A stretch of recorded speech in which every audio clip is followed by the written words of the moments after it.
Keluaran pasal 3 ayat 1 sampai dengan 11.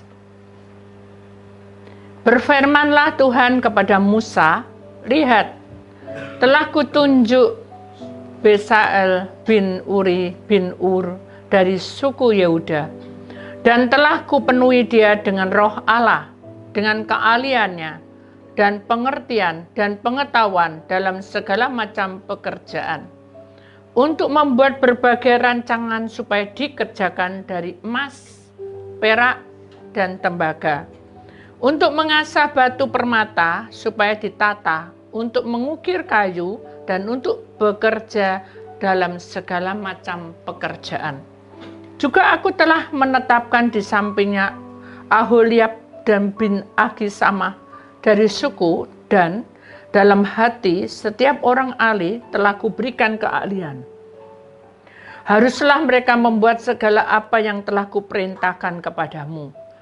Kemah pertemuan, tabut untuk hukum, tutup perdamaian yang terletak di atasnya, dan segala perabotan kemah itu, yakni meja dengan perkakasnya, kandil dari emas murni dengan segala perkakasnya, mezbah pembakaran ukupan, mezbah korban bakaran dengan segala perkakasnya, bejana pembasuhan dengan alasnya. Pakaian jabatan, baik pakaian kudus, kepunyaan Imam Harun, maupun pakaian anak-anaknya untuk memegang jabatan imam.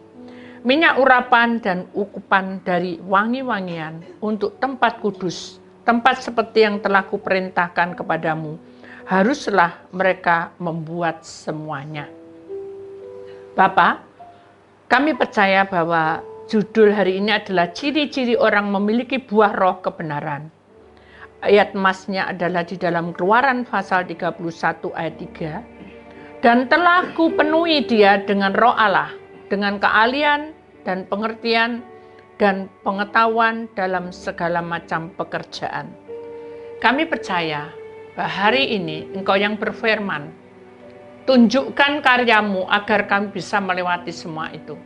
Hanya di dalam nama Tuhan Yesus, Putra Tunggal, yang percaya, mari kita sama-sama berkata, amin. Beri kemuliaan Tuhan, saudara. Silakan duduk kembali. Shalom. Shalom. Sukacita. Coba beri kiri kananmu sukacita. Senyum. Senyum ya. Ojo mencucu ya saudara.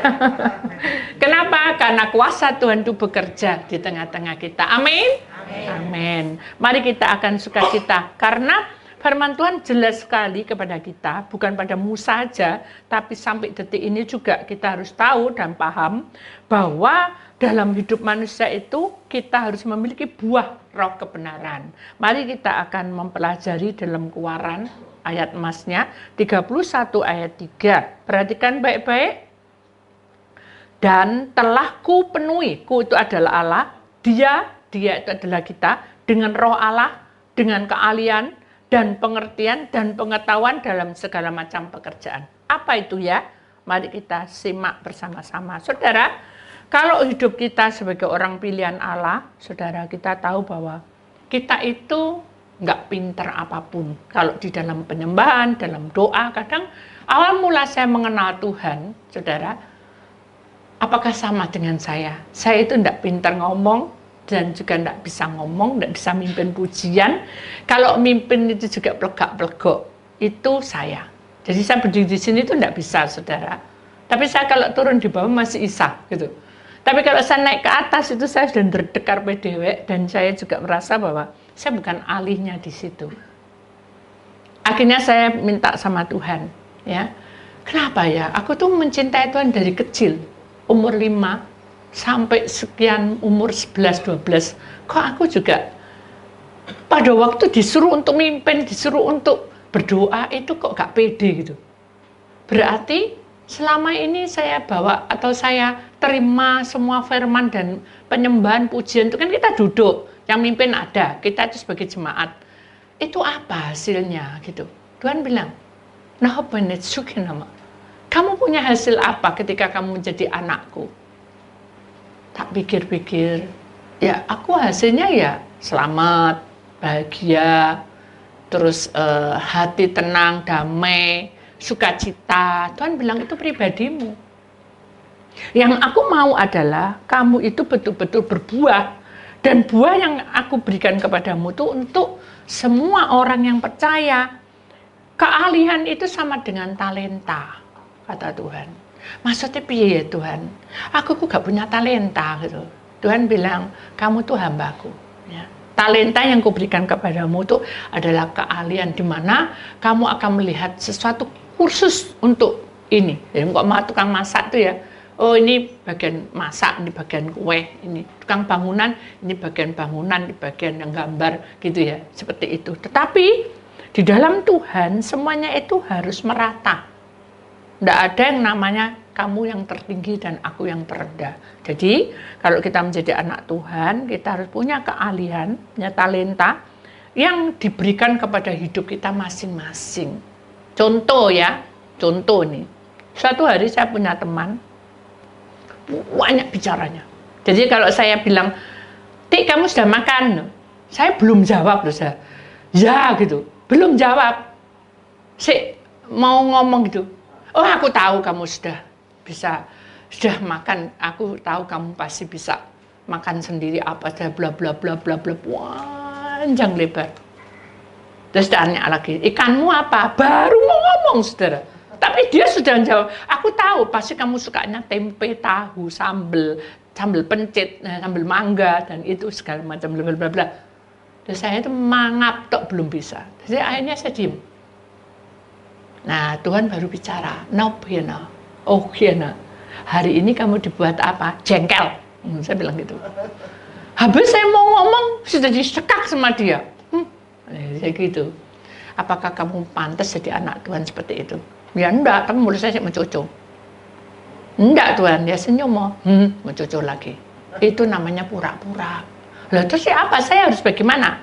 Senyum, jreng, ya. Senyum kelihatan gigi selamanya tetap enggak boleh mencucu. Susah Tuhan. Itu loh berulang-ulang gitu. Lah, karena kamu menghitung kesalahan orang.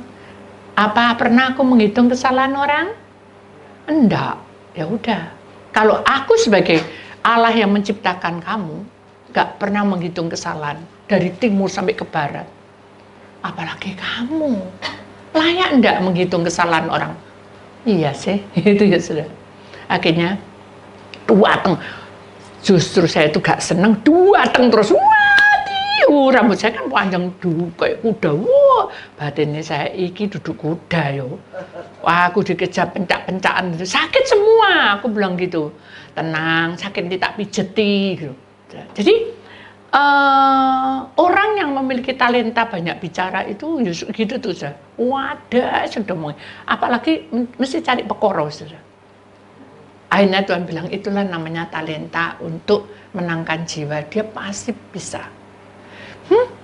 Menang apa itu dalam hati saya. Lagi ngomong A, mau ngomong A gitu sudah cemes lagi. Cemes lagi. Tuhan bilang, sebetulnya bukan dicemes. Karena kamu belum jawab, dia tuh ingin supaya kamu ngerti dan nyeneng hatimu. Jadi pikirannya dia itu bukan nyemes kamu. Kalau nyemes kamu ya kamu tidak ditemani. Kamu tidak akan berteman dengan dia. Tak pikir-pikir sampai tidur, bener ya toh. Kalau dia enggak memperhatikan saya kan dia pasti, ya sudah nyemes saya pergi gitu. Ini enggak. Gitu. Jadi akhirnya saya sudahlah, besoknya sudah siap-siap saya. Jadi latihan. Kamu makannya apa? Nasi. Saya tak gitu nasa. Jadi sudah cepet-cepetan loh. Nah, kamu makannya apa lagi? Sambel. Saya tak gitu nasa. Jelas tanya bukan itu saudara. Kamu sudah belajar apa belum? Nanti kamu memimpin pujian, apa nyanyiannya? Nah, bingung saya. Dia tak jawab, kok diguyu-guyu, gitu. Nanti dia tidak tak jawab, kok jadi ini tidak persiapan. Nah, itulah saya bilang sama Tuhan, apa yang harus aku lakukan? Tidak apa-apa, ngomong ya wis. Saya cuma nyanyi pendek-pendek kok, tidak apa-apa. Apa nyanyimu? Aku tahu. Sudah. Jangan tahu dulu, aku yang nyanyi kok, bukan kamu, gitu saya. Ya, terserah. Kayak Tuhan itu menutup, karena saya berdoa gini, Tuhan, saya nggak bisa pinter talenta bicara. Kalau saya digandeng node, wis kelekep sudah. Saya bilang, saya pasti kelekep.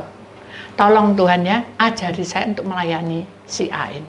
Bener deh, begitu saya ngomong apa, dia perhatiin. Saya mau nyanyi, ku tahu Tuhan pasti buka jalan. Sama minta Tuhan pimpin. Ini kebaktian. Nah, terus dia bilang, itu lagunya anak sekolah minggu. Nggak apa-apa toh, semua lagu baik. Betul nggak? Asal jangan pulangkan saja. Lah, itu beda, itu lagu dunia. Boleh, tapi kan bukan tempatnya di atas sini. Itu gitu. Terus dia bikin, baguslah, aku akan mendoakan kamu. Nah, saya sedimai, mudik pinter ngomong, pinter doa, ya wis.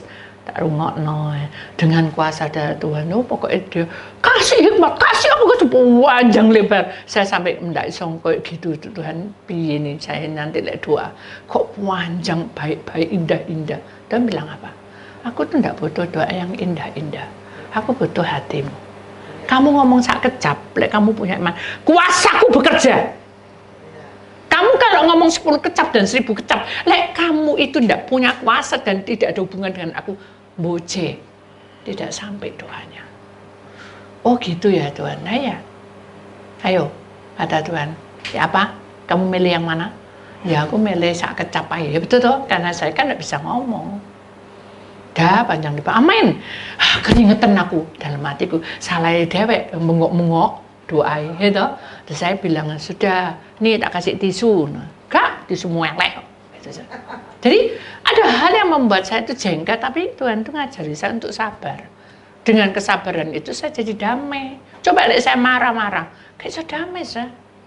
Nyanyi mungkin pateng kecotot karena pikirannya sedang mangkel. Orang mangkel bisa tenang kerja? Nggak bisa. Orang marah bisa enak ngomongnya? Nggak bisa, lupa, blank, lupa semua. Nah Tuhan, karena iblis menutup semuanya. Nah, akhirnya saya bilang, ya sudah, terima kasih ya atas doanya. Teman-teman ini dia banyak. Sini. Kamu tahu Ti? Nggak tahu. Temanku yang dari sak kelas tak sudah datang. Kenapa? Wah, ini temanku pinter masuk dalam penyembahan. Tak suruh datang. Datang loh Cik. Hah? Datang? Ya, berapa? 15. Cik akene.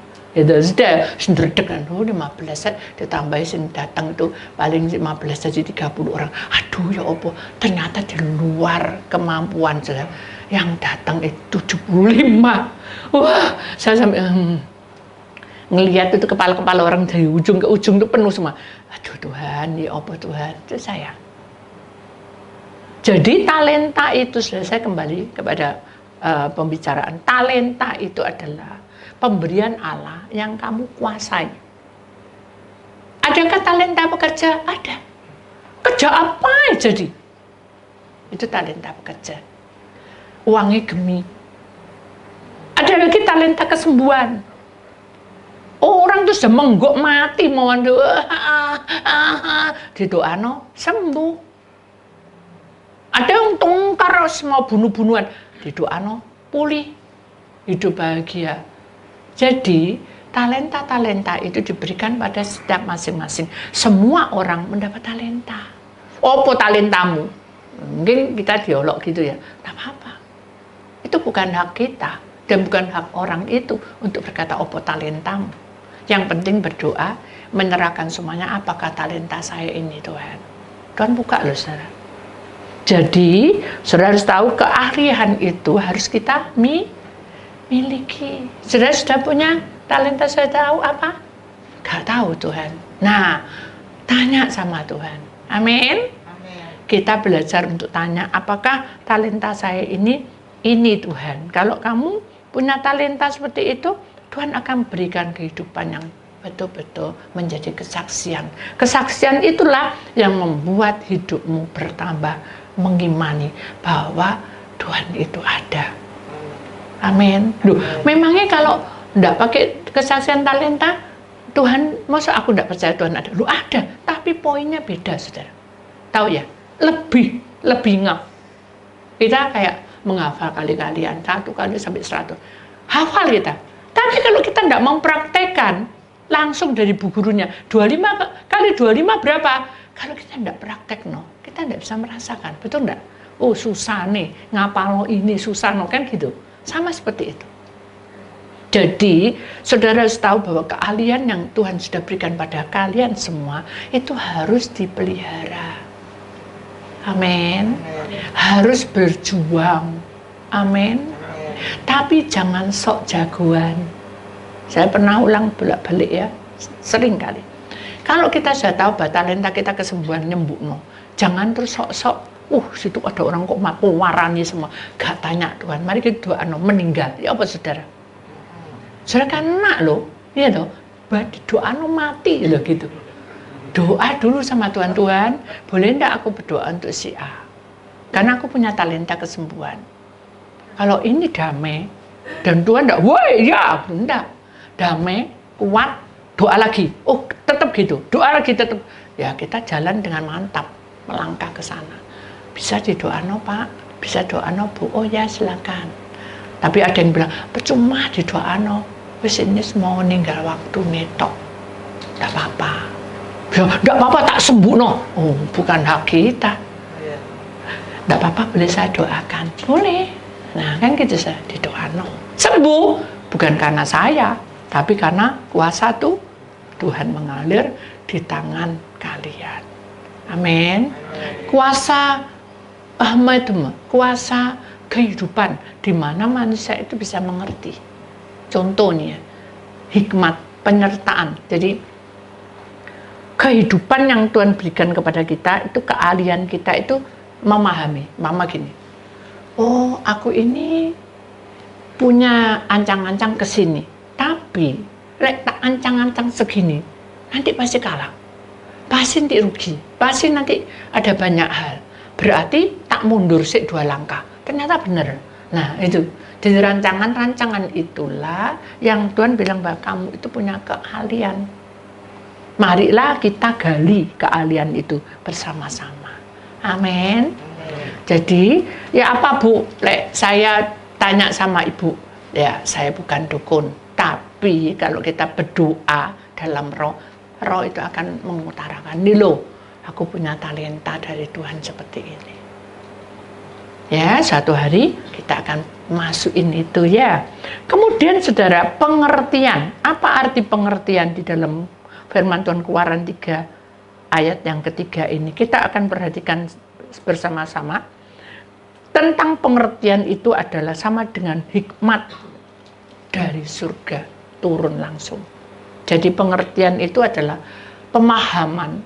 Contoh nih ya, suatu hari ada seorang anak ini bandel, pokoknya Yus gak karu-karuan hidupnya, dunia malam, ya ngentekno uang tabungan habis, ngabisin semuanya.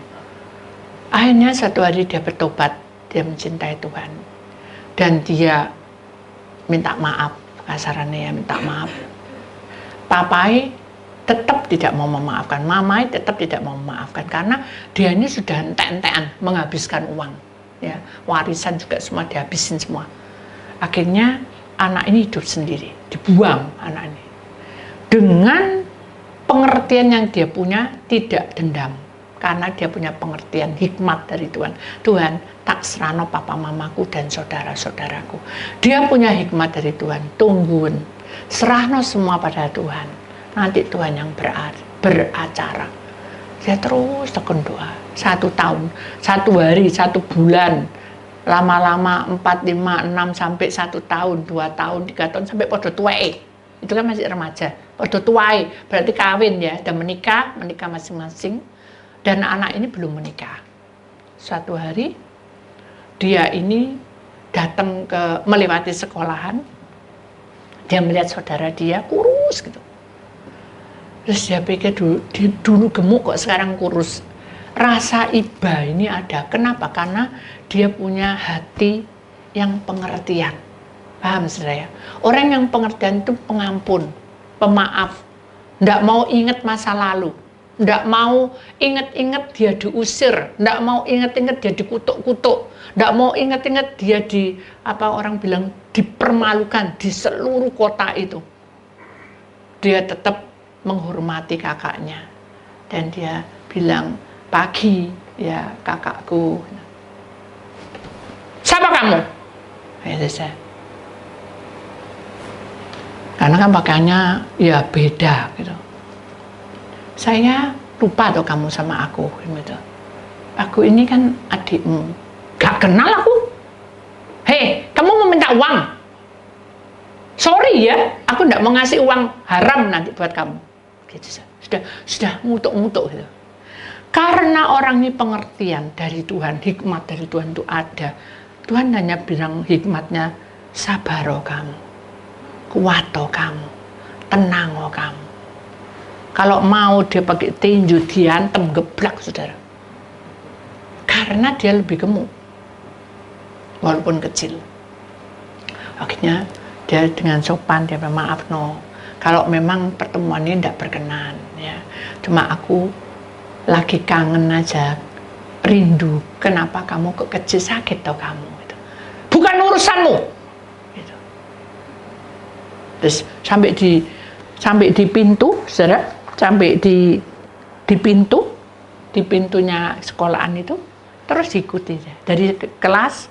Terus keluar kan pulang no, bawa anaknya sampai di pintu tuh. Kenapa kamu ngikuti aku? Katanya gitu, saudaranya yang tua tuh. Jangan bikin malu aku, begitu.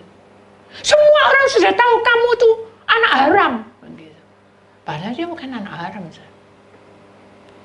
Semua orang lihat, semua baik tukang becak, taksi, apa semua lihat. Tapi dia punya roh pengertian, hikmat dari Tuhan. Tetap bilang, Tuhan, sabar, bertahan. Bukan tak hitung satu kali kamu melawan, 2 kali, 3 kali, 2. Enggak. Dia enggak hitung itu semua. Enggak hitung. Dia berapa kali dipermalukan, terus diikuti terus. Diem aja, ya maaf. Diam, diikuti. Mau buka pintu mobil, dia mulai, masuk nak, tutup brek. Apa maumu? Minta uang, nih tak kasih uang. Dibuka dompetnya. Terus dia mundur, dia gini, maaf no, adikmu ini ya, memang aku punya kesalahan masa lalu. Tapi aku ingin tahu mengapa kamu kurus. Gitu kan, buang muka, terus dia masuk. Tama, kena, ahli siapa? Kalau orang itu mendengar suara Tuhan, dia pasti tersentuh. Akhirnya baru dia mau naik, mau nyetir, mau masuk mobil, dia ini adiknya bilang, aku akan doakan kalau kamu sakit cepat sembuh ya. Jangan banyak pikir, hidup ini memang agak susah. Damau gelema, karena hatinya tersentuh oleh pengertian dari Allah. Nah itu sih. Jadi kalau kita tuh memaafkan orang, memberi kesempatan orang itu bertobat, belum tentu orang itu bisa menerima. Tapi ini menerima. Kenapa? Karena dia tahu bahwa Allah sudah menyentuh hati orang itu. Apakah Allah tidak pernah menyentuh? Setiap kali ada pengampunan, di situ malaikat hadir dan memberi pengertian. Paham? Jadi saudara tidak perlu bingung. Kalau saudara tidak dimaaf no, atau saudara ditolak mentah-mentahan. Itu hak Tuhan dengan orang itu. Amin. Nah akhirnya tersentuh hatinya, lalu dia tutup. Aku ini tinggal sebentar lagi aku mati. Jadi mobil pukul-pukul dia, biar nangis teriak-teriak dia. Tak malu. Langsung adik ini tadi meluk dari belakang. Dia pegang punggungnya yang kurus, ditempelkan sambil menunjukkan air mata. Maafin aku ya. Kok adikmu tidak tahu kalau koko sakit. Dia bilang kan umurnya tinggal sedikit waktu. Dia balik, dia peluk adiknya, dia peluk kokonya, dan dia bilang muka pada muka ngeliat, karena kan dia pendek, dia ngeliatin, dipegangnya hidungnya. Dulu kamu nakal, dulu kamu sendiri ingat masa lalu, tapi yang baik-baik. Kamu kasih aku makanan, kamu selalu memberi penghiburan pada aku. Dia bilang itu. Sekarang kamu pergi, siapa yang beri penghiburan? Tidak ada. Hidupku hambar. Hidup ini kayak jalan terus, apa yang aku tidak tahu. Aku tanggung jawab, tapi aku tidak tahu apa yang aku lakukan. Akhirnya dia peluk erat-erat. Saat itulah tangan adiknya menumpang di atas kuku. Maaf Noyaku, aku doa. Dengan kuasa urapanmu, darah Yesus mengalir memberi kesembuhan total.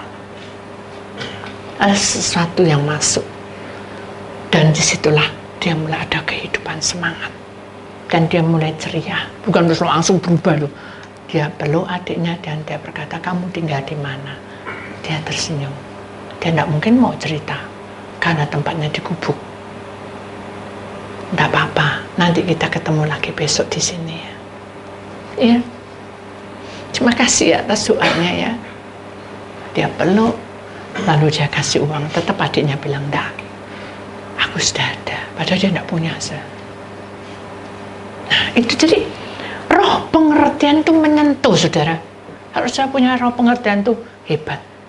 Nabi, seluruh dunia tidak memiliki roh pengertian ini.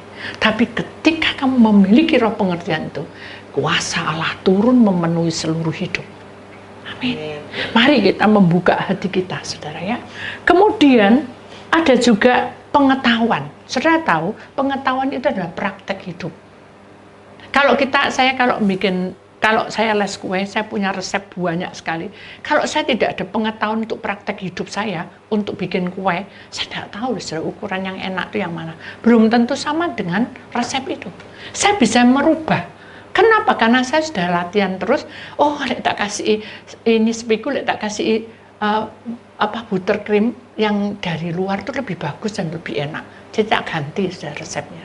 Tapi mungkin satu kali bantat, lama-lama enggak. Karena kita praktek. Jadi pengetahuan ini artinya adalah praktek hidupmu saudara sehari-hari.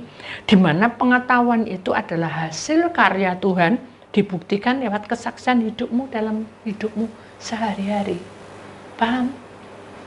Jadi intinya adalah pengetahuan ini adalah sesuatu kejadian yang kita tidak duga, kita tidak mengerti, tidak paham, tapi karena kita menjadi milik Tuhan, maka pengetahuan itu menjadi bagian pelajaran buat kita. Ini contoh aja ya saudara. Satu hari, saya ini kelaparan. Karena dari pagi puasa, sampai malam jam 12 itu saya belum makan. Karena PR banyak. Saya tidak mengeluh. Tutup semua tidak apa-apa. Hanya saya masuk ke hotel itu saya hanya melihat gak ada apa-apa. Lah ada gula lah enak. Tak lihat teh air juga tidak ada, teh tidak ada. Saya sudah. Kalau saya mau gerutu, lawung ini loh teh baru tak masuk kok gak ada apa-apa. Itu isai. Tapi saya tidak mau lakukan itu. Karena saya harus belajar pengertian. Saya juga harus memiliki keahlian di mana talenta saya lakukan. Talenta saya adalah penglihatan. Jadi saya berdoa, Tuhan, saya tidak butuh penglihatan apa, tapi beri saya penglihatan supaya saya kenyang. Dikasih malaikat banyak, saudara. Menyanyi, memuji Tuhan. Kenyang rasanya. Tidak lapar, tadinya perih. Karena Tuhan memberikan talenta penglihatan pada saya, malaikat itu memuliakan nama Tuhan dan saya ikut nyanyi di situ. Hadirat Tuhan turun menggenapi kehidupan saya. Akhirnya saya tertidur pulas. Besok bangun pagi sehat. Nah itu yang dinamakan pengetahuan, di mana saudara mengalami sesuatu yang di luar nalar saudara. Pasti itu akan terjadi. Karena kuasa Tuhan bekerja. Paham saudara? Jadi apapun yang terjadi di dalam dunia ini saudara, mungkin bagi saudara itu mengecewakan. Karena tidak sesuai dengan apa yang kita harapkan. Tetapi Tuhan berkata, kalau kamu punya roh pengetahuan di dalam hidupmu, maka pengetahuan itulah yang mengajari kamu untuk mengerti. Oh, mengapa saya kok tidak boleh makan seharian? Karena saya supaya bertemu dengan para malaikat. Kalau saya tidak ngalami itu, mana bisa saya ketemu dengan para malaikat? Betul nggak? Betul nggak? Amin nggak? Nggak mungkin, itu bukan satu kebetulan. Intinya kayak gitu. Seperti contoh, saya tahu bahwa penerangan perdukunan itu sewaktu-waktu, ya. Tuhan sudah kasih 3 hari yang lalu. Berjaga-jagalah hambaku, berdoalah senantiasa. Saya doa sudah tak lengkapi semua. Doa, permintaan, dan semua. Tapi saya kan tidak ngerti apa yang terjadi pagi itu. Jam 4 saya keluar, saya sudah ceritakan bahwa taksi itu saudara, hancur belakang tuh, pecah. Itu kalau saya tidak dalam pimpinan Tuhan, pengetahuan yang saya hadapi, oh pantesan ya Tuhan izinkan saya supaya saya berdoa, puasa, berjaga-jaga, karena ini penyerangan. Tapi ingat, orang yang menyerang itu berbahaya, karma, kutuk itu terjadi. Begitu diar gitu, saya tidak merasakan apa-apa, pecahan di mana-mana tuh pasti kena loh, itu harusnya kepala saya. Kalau secara logika, sampai sopirnya tuh bengong. Dari atas sampai ke bawah saya dilihatin ada berdarah enggak? Enggak ada. Ini yang dinamakan pengetahuan. Jadi selama dalam kehidupan saya itu saya punya talenta, keahlian talenta itu tadi saudara, saya tidak diketahui, enggak dibilangi Tuhan ada tabrakan, apa. Enggak, cuma Tuhan suruh berjaga-jaga. Itu talenta saya. Oh berarti Tuhan kasih pengertian pada saya. Berarti saya harus memuji-muji Tuhan. Itu aja. Lalu pengertian itu ada di pihak saya. Kenapa? Dalam pengertian itu saya tahu bahwa saya harus bisa melakukan apa yang sesuai dengan kehendak Tuhan walaupun terjadi yang tidak terduga. Siapa mau ditobrok kayak gitu? Sepeda motor itu saudara, bukan mobil loh. Pecah kayak gitu, hancur, berkeping-keping. Kaget sampai saya tuh tidak masuk, saya sendiri juga tidak ngerasa apa itu tadi, perang tadi. Padahal itu pecah semua, kena di koper saya aja. Semuanya dua-dua kena. Pecahan-pecahan itu. Padahal itu persis di kepala saya. Jadi, kuasa Tuhan itu ada ketika kita mengimani. Pengetahuan, penyertaan itu akan ada di pihak kita. Itu bertambah lagi setingkat kan? Ya, tambah lagi pengetahuan. Jadi, hidup manusia itu sehari-hari pasti akan mengalami hal seperti itu, saudara. Tidak mungkin tidak ada. Enggak, aku biasa. Karena kamu hambar. Belajar loh, dari apa yang kamu kecil, sekecil apapun. Saya akan tanya Tuhan, kalau roh pengetahuan itu piye Tuhan caranya? Ya lah aku ngalami, orang lain tidak ngalami itu piye? Saya bilang gitu. Satu hari Tuhan tunjukin tetangga saya, ketek-ketek burung perkutut tuh. Ketek lagi gitu, bisa gitu saudara. Satu hari pagi itu digini-gini no, dikasih makan, enggak bisa bunyi gitu, enggak bisa. Akhirnya dia marah besar dengan istrinya. Burungnya diapakno, apa kamu terlambat makan, apa bla bla bla bla bla bla bla. Akhirnya saya bilang, Tuhan apa burung itu? Ya toh, kan saya juga enggak pengen tetangga tengkar. Tuhan apa burung itu Tuhan? Tuhan nunjukin, itu loh, burung itu kesedak anakku. Ya ampun. Kesedak apa? Jagung. Loh, terus piye Tuhan? Matilah, enggak mati, tapi nyangkut di sini kayak sembunyi ter. Waduh, ngomongin piye nih Tuhan? Itu kan pengetahuan, saya udah punya. Tapi kan belum tentu orang bisa mengerti dan memahami kalau saya bilang gitu. Orang bilang, rohmu udah ada, gitu ya, enggak percaya, saudara. Betul enggak? Lah ini jagung juga enggak percaya, apalagi jagung. Ini jagung perkara, aduh, selilit tok gitu kan. Hanya saya diem aja. Tapi saya gini, burung-burung, kamu minum yang banyak. Jadi saya ngomong dalam bahasa dia, burung-burung kamu minum yang banyak. Jawabnya apa? Enggak bisa. Ini ketekuk sudah. Jadi dia kan kayak orang bingung, binatang bingung. Ini ketekuk sudah, tidak bisa bernapas pun udah pelan-pelan. Wah, lah mati nanti Tuhan. Nah ya, itu siapa Tuhan? Pengetahuan yang Tuhan berikan pada orang itu tiba-tiba bukan suatu kebetulan. Dia itu bilang gini, airnya mati loh, coba kamu minta tetangga sebelah. Nggak dengar mamai istrinya, saya yang nyapu. Nih, saya dipanggil nih kan saya belum nikah waktu itu masih 10-12 lah. Nih, ya Pak, no. Ini loh burungku kena apa ya? Biasanya bunyi ter, ya Pak, bagus bunyinya. Saya bilang gitu. Ini kok gak bunyi itu loh. Aku kasihan dia, mungkin dia kesedak atau ya apa. Oh iya loh Pak, kayaknya ada jagung loh Pak. Ini beneran masuk toh, jagung tuh Pak. Kamu tuh tahu apa anak kecil? Malah digitu no saudara. Akhirnya minum dikasih. Pada saat minum dikasih, saya doa, Tuhan, air ini datang dari surga. Tolong Tuhan, selesaikan masalah perkutut ini. Kasihan dia. Dia kan juga binatangnya. Walaupun dia binatang tidak punya roh, tapi kan dia binatang. Ya, tutup dengan darahmu. Amin. Ini Pak, airnya. Kasih wes nih kamu ndang minum ya, supaya kamu tahu bahwa kamu ini tak sayang. Ngomel-ngomel gitu. Burungnya langsung minum. Kan dia kan tak suruh minum. Mangap gini sih. Lah akhirnya dia ngeliat kok ada pentolan gitu. Akhirnya dipegang, tidak tahu caranya bagaimana keluar. Dia datangi saya dengan membawa salak. Tahu salak? Nih, ya ini loh jagung, tak pikir itu gigi. Ternyata jagung nih jagungnya keluar. Nih tak kasih opa, kamu kasih salak ya. Tak kilo, enak kok salaknya. Saya bilang, Pak, nggak usah kayak gini. Terima kasih sama Tuhan, saya bilang gitu.